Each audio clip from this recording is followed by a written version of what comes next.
mga idol. Tingnan mo yung gupit na yan. Oh. Diyan yun makikita kung paano diniskartihan ng barbero para maging kaakit-akit ang taper fade. Lahat po yung ginugupitan niya dyan ay lahat puro po taper fade mga idol. Doon mo makikita ang pagkakaiba. Lahat ng pagkakaiba ng gupit ng taper fade mga idol. Yan po ay naka-skin taper fade po tayo. Medyo po makapal yung buhok niya, no? Kaya buhay na buhay po pagkatapos ang gupit niya. Ay manipis din kasi na buhok. Kaya lang, depende na lang yun sa barbero kung paano mo dalhin.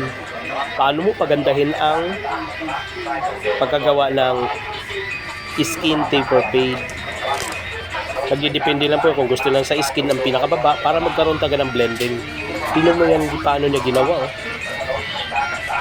Ibang klase siya dumiskarte idol. No?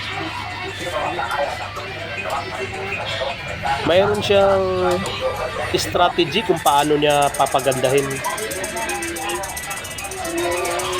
Mamaya niyan makikita niyo mga idol yung finished product niyan.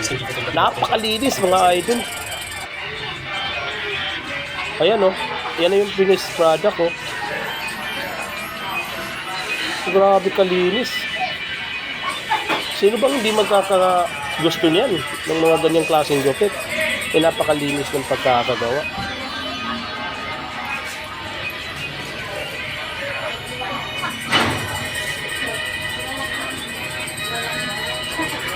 Talagang mapapatitig ka talaga sa gawa ng ganyan. Grabe, ganda. Ito naman na idol, ano din, taper din siya. Yan, ibang klase din talaga. Medyo manipis yung sa gilid niya, banda sa may tenga. Pero nagawa ng paraan kung paano. Akala mo ginamitan ng enhance. Pero wala yung gamit idol. Talagang dinidiskartihan talaga ng barbero. Ibang klase ang kalibre niya sa paggugupit, no? Mayroon siyang shadow kung tawagin.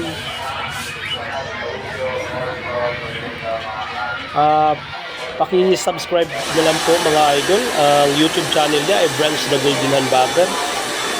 Same lang po sa TikTok, sa page, at pakipalo na rin sa FB niya, Nel Gato idol. Ayan o. Lahat ng ginugupitan niya dyan ay puro taper.